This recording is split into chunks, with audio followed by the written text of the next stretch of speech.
अभी आप सुन रहे हैं सौली चौक वाली से MRS म्यूजिक की शानदार प्रस्तुति। तोहरे गलिया केने छी गे हमर ललिया देखी ना तू यारा बाके के हम भइल छौके हलिया बढ़ चली बेचैनी के जानू मुश्किल भइल छै जीना।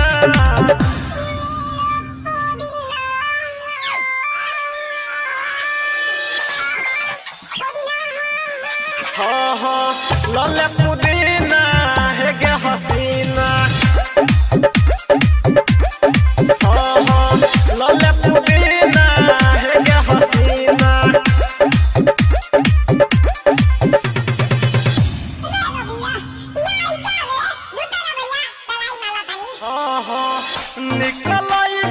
निकल गे छौरी घर से बाहर बागे निकल गे छौरी घर से बाहर बागे मिले खातिर अइलौ तोहर गाँव के लभर बागे मिले खातिर अइलौ तोहर।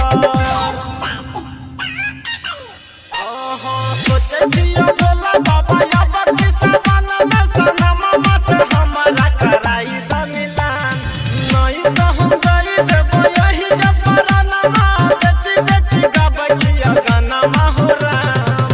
लले पुदीना हे गे हसीना हे गे